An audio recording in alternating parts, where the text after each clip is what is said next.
Okay po, so recap muna po tayo sa ating napag-aralan last week sa Acts 25 verse 13 to 27. Ayan, so dito po sa verse 13 to 14, dito po pinapakita nito ng ang interes po ni Festo na humingi ng payo mula kay Haring Agripa tungkol sa kaso ni Pablo. So si Agripa bilang isang Hudyo na may kaalaman sa kanilang batas ay maaring makatulong sa pag-unawa sa mga paratang laban kay Pablo. Then dito sa verse 15 to 16, so dito binigyan ni Festo binigyan ng diin ni Festo ang prinsipyo ng hustisya ng mga Romano na ang isang akusado ay may karapatang humarap sa kanyang mga tagapag-akusa o ipagtanggol ang kanyang sarili. Then dito sa verse 17 to 18, so pinapakita dito ni Festo na kanyang pagkabiglaan ang paratang laban kay Pablo ay hindi tungkol sa mga krimen na inaasahan niya, kundi tungkol lang sa mga isyong panrelihiyon.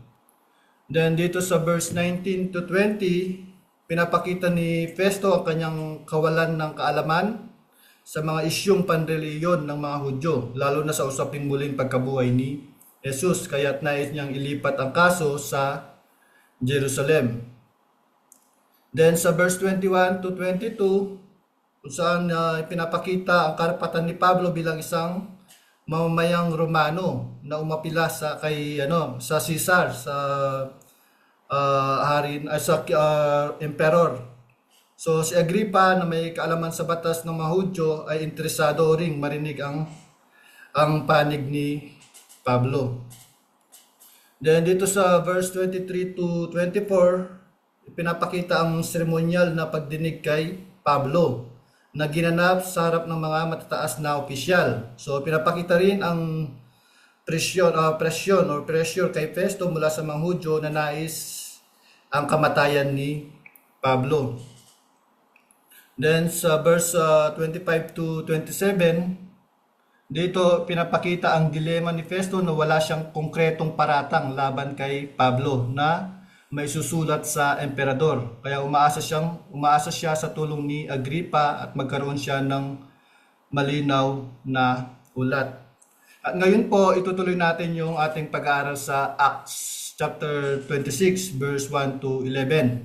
So dito kung saan humarap si Apostol Pablo kay Haring Agripa upang ipagtanggol ang kanyang sarili laban sa mga paratang ng mga Hudyo. Pero imbis na simpleng depensa, ginamit ni Pablo ang pagkakataong ito para magpatotoo tungkol sa kanyang buhay mula sa pagiging taga-usig ng mga Kristiyano hanggang sa pagtanggap niya sa pananampalataya kay Jesus.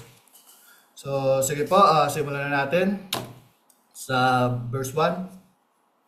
So dito sabi sa verse 1, Then Agrippa said to Paul, "You have permission to speak for yourself." So Paul motioned with his hand and began his defense. So sa verse po na ito, si Haring Agripa ay nagbigay ng pahintulot kay Apostol Pablo upang ipagtanggol ang kanyang sarili. So isang malagang tagpo ito, no, dahil hindi lamang simpleng depensa sa kaso ni Pablo ang mangyayari, kundi isang matapang na pagbabahagi ng ebanghelyo. So sabi po ni Agripa dito, so you have permission to speak for yourself. So binigyan si Pablo ng pagkakataon na ipaliwanag ang kanyang panig. So sa halip na magsalita para sa kanyang kaligtasan mula sa parusa, pinili niyang ipahayag ang kanyang pananampalataya. Sabi dito, so Paul motioned with his hand. So yung pagkampay ng pagkampay ng kamay ni Pablo, isang kilos ng kumpiyansa, respeto at kahandaan. So ibig sabihin handa siya. So karaniwan ito sa mga sinaunang tagapagsalita bilang hudyat ng pagsisimula ng formal na pagsasalita.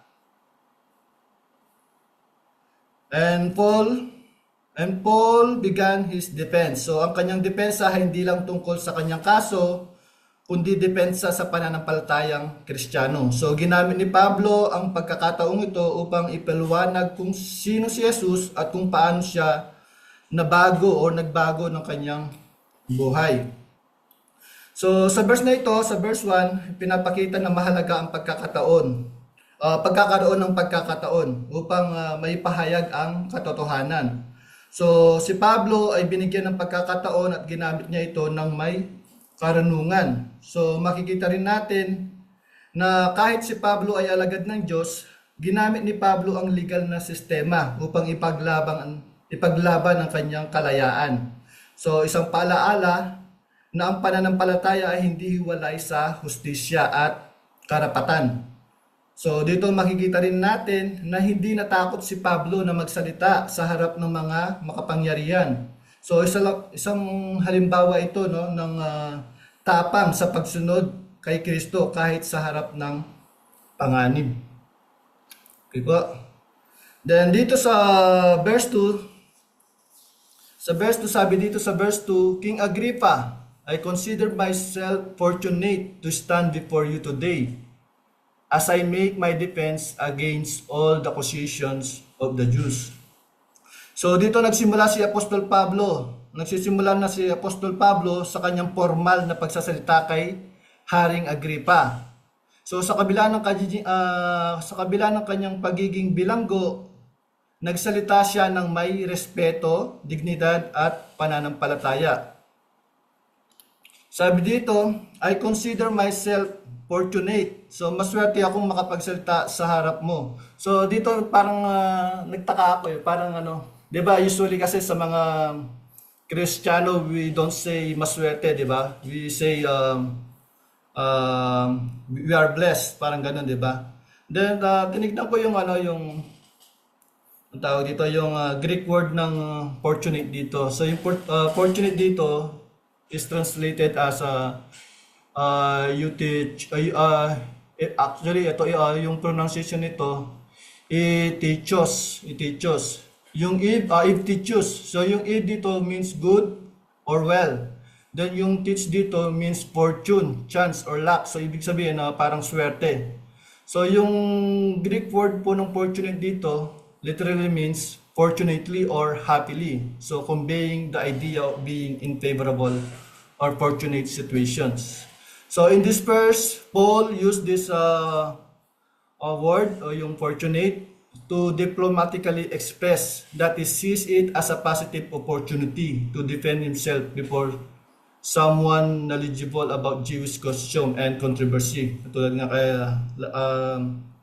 yun nga kay Haring Agrippa na may alam sa pananampalataya ng mga Hudyo. So dito sabi nga, di ba, I consider myself fortunate. So si Pablo ay nagpapakita ng respeto at kagandahang loob, no? So hindi siya naging mapagmataas or galit, kundi mahinaon at mapagkumbaba kahit siya inakasuhan ng hindi makatarungan. Then again, sabi dito, I considered myself fortunate to stand before you today. So kahit bilanggo, si Pablo ay kalmado at may kumpiyansa. Dahil alam niyang tinawag siya ng Diyos para sa sandaling ito. So ito ay isang paalaala na sa kahit anong sitwasyon, basta kasama ang Diyos, hindi ka kailangan matakot. Then sabi pa sa verse na ito, as I make my defense against all the accusation of the Jews. So, upang ipagtanggol ang aking sarili laban sa mga paratang ng mga Hudyo. So, hindi lang niya ipinagtatanggol ang kanyang sarili, ipinagtatanggol din niya ang kanyang pananampalataya at ang katotohanan tungkol kay Jesus. So, ano yung makikita natin sa verse na ito? So, dito makikita natin ang pagpapakita ng paggalang sa otoridad. So mahalaga ang pagiging magalang kahit sa gitna ng pagsubok. So si Pablo ay hindi bastos o mapagmataas sa kanyang pagsasalita sa harap ng hari. So makikita rin natin yung pagtitiwala sa katotohanan. So ang kagalakan ni Pablo ay hindi dahil komportable siya, kundi alam niyang tama ang kanyang panig at dala niya ang katotohanan ng Diyos. Then makikita rin natin na sa verse na ito na dapat gamitin ang bawat pagkakataon para sa mabuti. So imbis na manlumo, nakita ni Pablo ang kanyang sitwasyon bilang pagkakataon upang maipahayag ang kanyang pananampalataya. Okay. Verse 3, sabi dito sa verse 3, and especially so because you are well acquainted with all the Jewish custom and controversies. Therefore, I beg you to listen to me patiently. So dito ay pinapakita ni Pablo ang taktika ng karunungan at respeto habang kinakausap si Haring Agripa. So ginagamit niya ang kaalaman ni Agripa sa kultura ng mga Hudyo upang mas maunawaan nito ang kanyang pinanggagalingan. So sabi dito sa verse na ito, you are well acquainted with all the Jewish customs and controversies. So kilala si Agripa bilang isang hari na may malalim na kaalaman sa kaugalian at issue ng mga Hudyo. So alam ni Pablo na ang kanyang mga paratang ay may kaugnayan sa pananampalataya ng mga Hudyo. Kaya isang magandang pagkakataong ito para maipaliwanag ang lahat ng isang taong may sapat na konteksto. Then sabi pa dito, therefore, I beg you to listen to me patiently. So ipinapakita ni Pablo ang pagpapakumbaba at paggalang. So hindi siya nagyayabang sa kaalaman niya, kundi nakiusap na pakinggan siya ng mahinaon at buo ang loob. So dito po sa verse na ito makikita natin yung matalinong pakikitungo ni Pablo sa tagapakinig. So hindi basta-basta nagsalita si Pablo. Alam niya kung sino ang kaharap niya, kaya inangkop niya ang wika at tono upang maabot ang puso't isip ni Agripa. Then humingi rin siya ng pagtsatsaga. So minsan, ang katotohanan ay hindi agad madaling pakinggan. Kaya mahalaga ang pasensya ng tagapakinig. So ganoon din sa atin. Kung gusto nating may paliwanag ang pananampalataya, minsan kailangan natin manghikayat na pakinggan tayo ng buo. So alam ni Pablo na ang mensahe niya ay malalim, kaya tiniling niya ang buong atensyon ng tagapakinig. So makikita rin natin yung pagkilala ni Pablo sa kakayahan ng iba. So si Pablo ay hindi mapagmataas, so ina-appreciate niya ang kaalaman ni Agripa at dahil doon, mas naging bukas ang pinto sa mas maayos na pag-usap. Okay, dito na po tayo sa verse 4. So dito sa verse 4, ito na yung simula ng patotoo ni Pablo tungkol sa kanyang buhay bago siya naging Kristiyano. So sabi dito sa verse 4, the Jewish people all know the way I have lived ever since I was a child, for the beginning of my life in my own country and also in Jerusalem. So sa verse na ito, sinisimulan na ni Pablo ang paglalahad ng kanyang background. So kung paano siya namuhay bilang isang masigasig na Hudyo mula sa pagkabata. So ginamit niya ito upang ipakita na kilala siya ng mga tao at hindi siya dayuhan sa kanilang paniniwala. So sabi dito sa verse, the Jewish people all know. So ipinapaalala ni Pablo na marami sa mga Hudyo ang personal siyang kakilala. So hindi siya estranghero sa kanila. Kaya alam nilang totoo ang kanyang alam nilang totoo ang kanyang sinasabi tungkol sa kanyang nakaraan. Sabi pa dito, ever since I was a child in my own country and also in Jerusalem. So ipinapakita niya na mula sa kanyang kabataan, naging masunurin siya sa batas ng mga Hudyo, lalo na sa Jerusalem, na sentro ng pananampalataya ng mga Hudyo.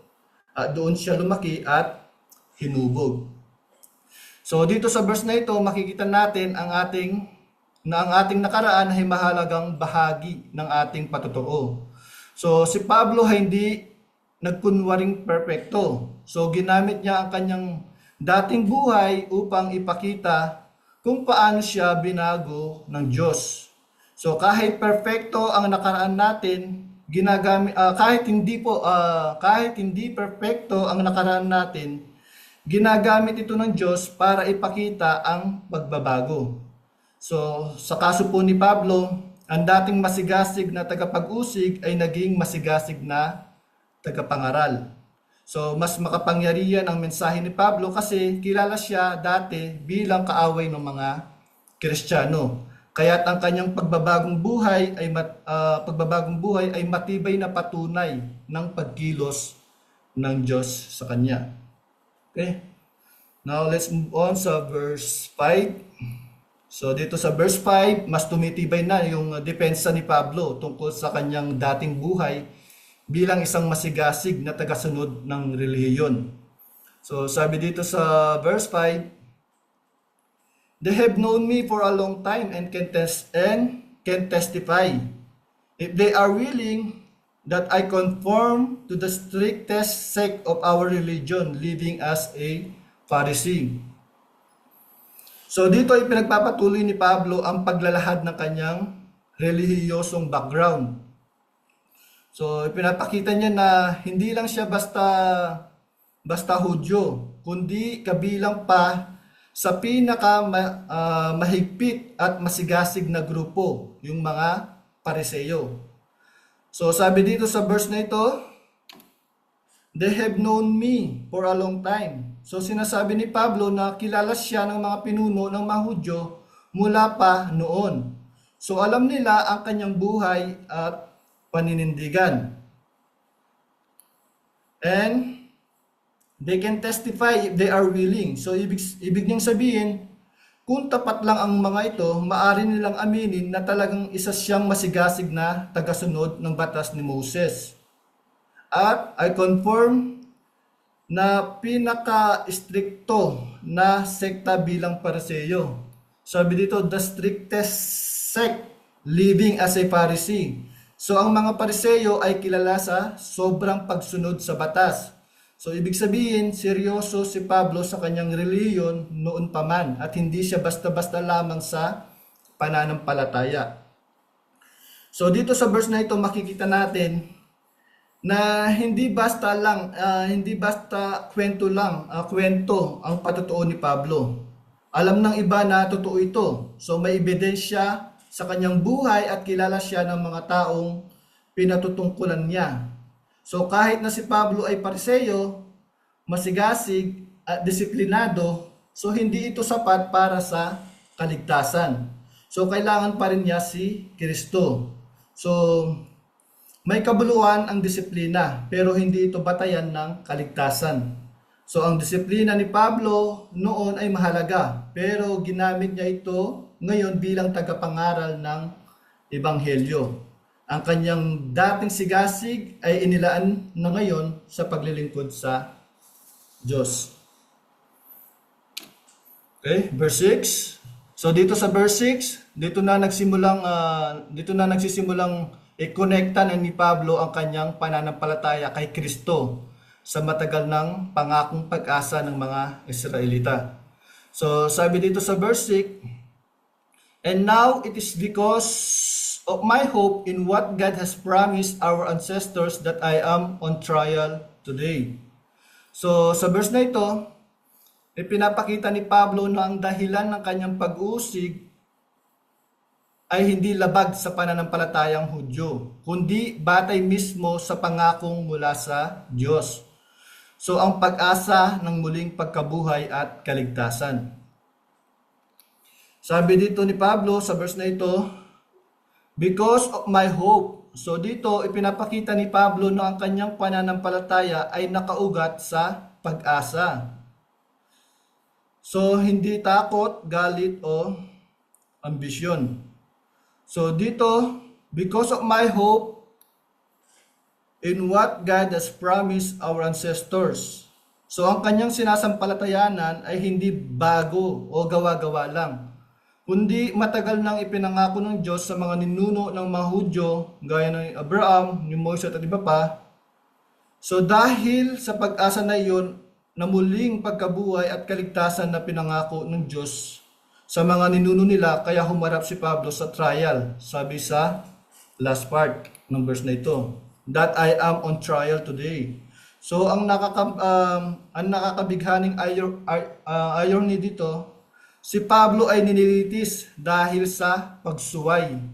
Hindi dahil sa pagsuway, kundi dahil sa pananalig sa katuparan ng pangako ng Diyos. So dito sa verse na ito,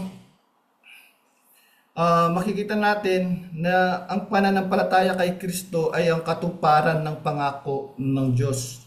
So hindi pagtalikod sa pananampalatayang Hudyo. Hindi lumalabag si Pablo sa pananampalataya ng kanyang mga ninuno. Sa halip, kinikilala niya na kay Kristo natupad ang mga pangakong iyon. So dito makikita rin natin na ang tunay na dahilan ng paglilitis kay Pablo ay dahil sa Ebanghelyo. So hindi dahil sa kasalanan, ito ay isang espiritual na labanan. So nanatili siyang tapat sa Diyos kahit siya ay inuusig. Okay, punta na po tayo sa verse 7. So sabi dito sa verse 7, so this is the promise our 12 tribes are hoping to see fulfilled as they earnestly serve God day and night. King Agrippa, it is because of this hope that these Jews are accusing me. So dito pinapakita ni Pablo na ang pag-asa niya ay hindi iba sa pag-asa ng buong Israel. So ang katuparan ng pangako ng Diyos sa kanilang mga ninuno. Pero ang nakakalungkot, inaakusahan siya ng mga kababayan niya dahil sa pag-asang iyon. Sabi dito sa verse na ito, the promise our 12 tribes are hoping to see fulfilled. So ang 12 tribes, ito yung sumasagisag sa buong bansang Israel. So ang pangakong inaasahan nila ay ang pagdating ng Mesayas, ang kaligtasan at ang muling pagkabuhay. Then sabi pa sa verse na ito, as they earnestly serve God day and night. So ipinapakita na taimtim ang paglilingkod ng mga Hudyo sa Diyos. Pero maaring namimiss nila ang katuparan ng kanilang inaasahan na si Jesus. Dahil sabi ni Pablo dito kay King Agrippa, it is because of this hope that these Jews are accusing me. So isang irony, no? Ang inaasahan ng buong bayan ay natupad na. Pero dahil kinikilala ni Pablo na si Jesus bilang katuparan nito, inaakusahan siya ngayon. So, dito sa verse na ito, makikita natin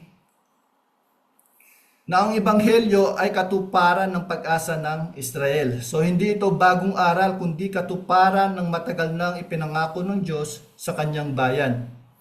So, minsan, ang katotohanan ay tinatanggihan kahit ng mga taimtim na relihiyoso. So, maaring tapat ang hahangarin ng marami, pero kung hindi nakaangkla kay Kristo, kulang pa rin ito. Ang pananampalataya ay hindi lang devotion, kundi pagtanggap sa katotohanan. So makikita rin natin sa verse na ito na may tapang si Pablo na tumayo para sa Ebanghelyo sa harap ng mga makakapangyarihan. So hindi niya ikinahiya ang kanyang pananampalataya. So ginamit niya ang pagkakataong ito para ipahayag ang katotohanan. Okay, dako na po tayo sa verse 8. So dito sa verse 8, so dito na ibabato na ni Pablo ang kanyang isang makapangyarihang tanong tungkol sa muling pagkabuhay. So isang sentrong bahagi ng Ebanghelyo. So sabi dito sa verse 8, why should any of you consider it incredible that God raises the dead? So ito'y isang matapang at direksyong tanong mula kay Pablo. So ipinapahayag niya ng Diyos na makapangyarihan sa lahat ay kayang bumuhay ng patay at hindi ito dapat ikagulat o pagdudahan. Sabi ni Pablo dito, why should any of you? So kausap ni Pablo ang mga tagapakinig. So kabilang dito si Haring Agrippa, yung mga pinuno ng Hudyo at mga Romano. So ito ay isang hamon, itong tanong na to, no? Ito ay isang hamon.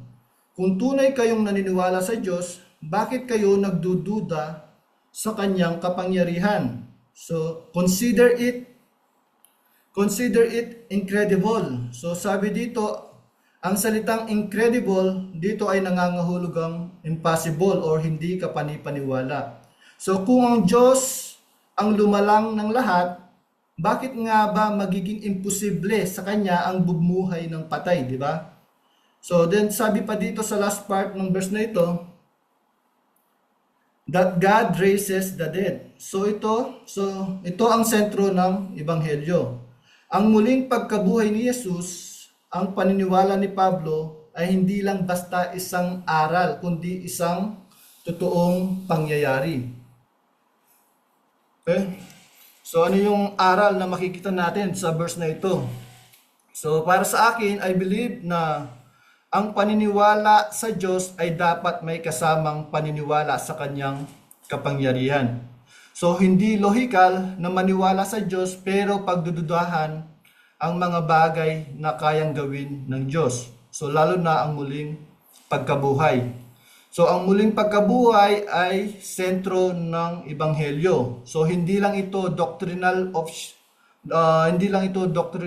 optional.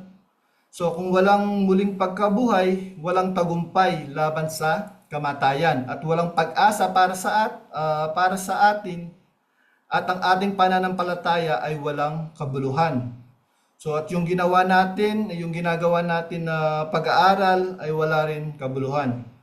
Okay? Then makikita rin natin sa verse na ito na si Pablo ay nagtatanong. So hindi lang nanghihikayat kundi hinahamon ang kanilang pag-iisip. So hindi siya basta nangangaral. So ginagamit niya ang tanong para pukawin ang isip at puso ng mga nakikinig. Okay, verse 9. Sabi dito sa verse 9, I too was convinced that I ought to do all that was possible to oppose the name of Jesus of Nazareth. So sa verse na ito, aminado si Pablo sa kanyang dating paniniwala na noon akala niya ay tama ang pag-uusig ng mga tagasunod ni Jesus.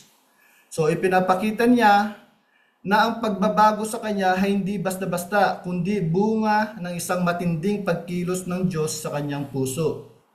Sabi dito sa verse na ito, I too was convinced. So dati rin naniniwala si Pablo na si Jesus ay huwad at dapat labanan. So hindi siya lumaki bilang Kristiyano. Siya ay dating kaaway ng pananampalataya. Sabi niya dito, I ought to do all that was possible. So hindi siya basta tumutol. Lahat ng kaya niyang gawin para sugpuin ang pangalan ni Jesus, ginawa niya. So ibig sabihin, isa siyang seryosong kalaban ng Kristyanismo noon. Sabi dito sa last part, to oppose the name of Jesus of Nazareth. At mismong pangalan ni Jesus ang tinututulan niya noon. Ngayon, iyon na ang kanyang pinagtatanggol. So, nangangaral na siya ngayon. So, dito sa verse 9, ano yung makikita natin? Makikita natin yung totoong pagsisisi ni Pablo. So, inamin ni Pablo na mali siya noon. So, wala siyang pinagtatakpan. So, isinulat niya ang kanyang dating paniniwala bilang patunay ng pagbabago ng kanyang puso. So, makikita rin natin yung kalagayan ng taong walang tunay na kaalaman kay Kristo. So, kahit matalino si Pablo at may malalim na kaalaman sa reliyon, nagkulang siya sa tunay na pagkaunawa. Kaya napunta siya sa pag-uusig sa simbahan. And lastly, makikita rin natin ang grasya ng Diyos. So makikita natin sa mga susunod na talata na kahit ganoon ang kanyang nakaraan, hindi siya tinalikuran ng Diyos. Sa halip, tinawag siya ni Kristo mismo. Amen? So last two verse. Okay, so verse 10. So dito sa verse 10, dito naman, i-detalye na ni Pablo ang kanyang dating pakikibahagi sa pag-uusig sa mga Kristiyano. So, sabi dito sa verse 10, And that is just what I did in Jerusalem. On the authority of the chief priests, I put many of the Lord's people in prison. And when they were put to death, I cast my vote against them. So dito inamin ni Pablo ang bigat ng kanyang mga dating kasalanan. So ipinapakita niya na aktibo siyang lumaban sa mga Kristiyano. So hindi lang basta kinontra, kundi talagang tinutulungan niyang ipabilanggo at ipapatay ang mga ito. Sabi dito sa verse na ito, that is just what I did in Jerusalem. So ipinapakita niyang hindi ito kwento lang o haka-haka. Totoo at personal niyang ginawa ang mga bagay na ito sa lungsod mismo ng pananampalataya. So, on the authority of the chief priest. So, siya ay may legal at relihiyosong suporta mula sa mga punong pari. So, ipinapakita rin na ang mga gawain ito ay may basbas ng mga leader ng relihiyon noon. So, sabi pa ni Pablo dito, I put many of the Lord's people in prison. So, the Lord's people, ito yung mga Kristiyano. So, marami ang kanyang ipinaaresto. So, ginamit niya ang kanyang kapangyarihan laban sa mga tagasunod ni Kristo.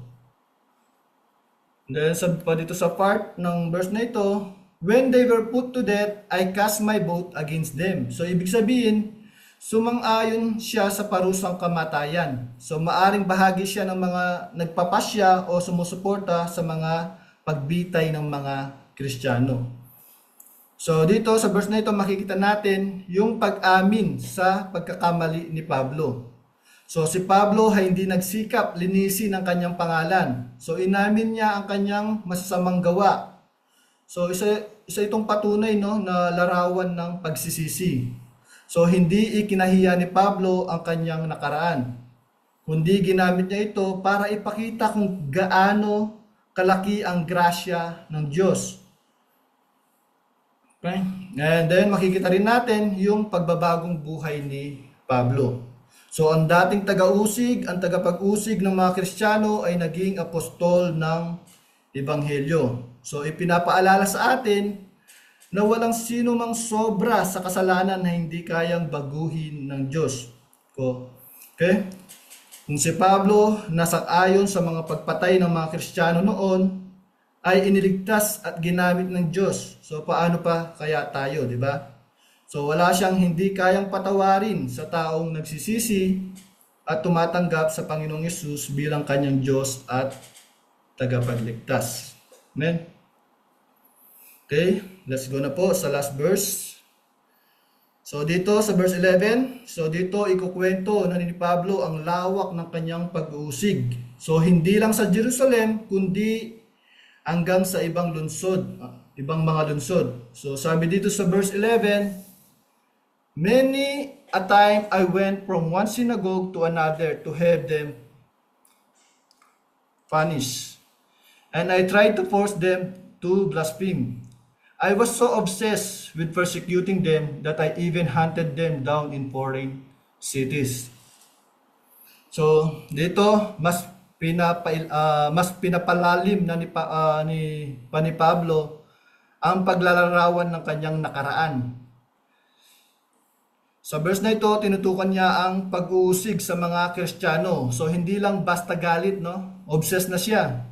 Sabi dito, many a time I went from one synagogue to another. So, ibig sabihin, palipat-lipat siya sa mga sinagoga para maghanap ng mga mananampalataya at parusahan sila. Sabi niya dito, I tried to force them to blaspheme. So, pilit niyang pinapasinungalingan ang kanilang pananampalataya.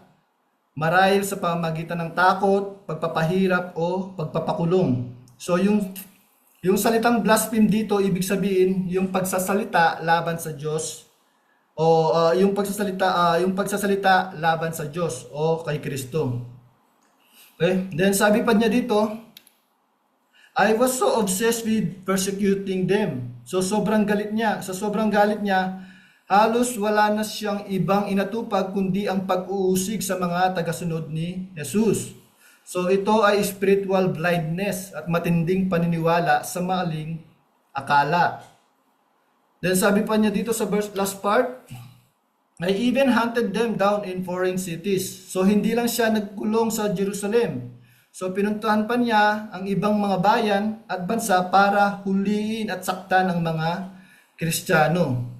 So ganoon po ka-obsess si Pablo dati na huliin yung mga Kristiyano. So ano yung aral na makikita natin dito sa verse na ito? So dito sa verse na ito makikita natin na walang makasalanang hindi kayang abutin ng biyaya ng Diyos. So si Pablo na dating obsessed sa pag-uusig ay naging instrumento ng ebanghelyo sa buong mundo. Ang Diyos ay kayang baligtarin ang pinakamadilim na puso. So dati siyang hunter ng mga Kristiyano, ngayon naghahanap siya ng kaluluwa upang dalhin kay Kristo. At dapat maging mapagbantay din tayo sa ating paninindigan. Baka maging radical tayo sa maling direksyon. So si Pablo ay seryoso pero hindi tama ang kanyang direksyon noon. Mabuti na lang at tinama siya ng Diyos. So minsan ang maling paniniwala ay nagiging dahilan ng mga maling gawahin kahit ito'y ginagawa para sa Diyos. Kaya napakahalaga po ng pagbabasa at pag-aaral ng salita ng Diyos. Dahil ang salita ng Diyos ang magdadala sa atin sa tamang direksyon. Dahil ang salita ng Diyos, kinukorek tayo, nire-rebuke tayo, at higit sa lahat, tinuturuan tayo ng salita ng Diyos kung paano tayo mamuhay ng matuwid. Amen? Dito na po natatapos yung pag-aaral natin today. To God be all the glory. Amen.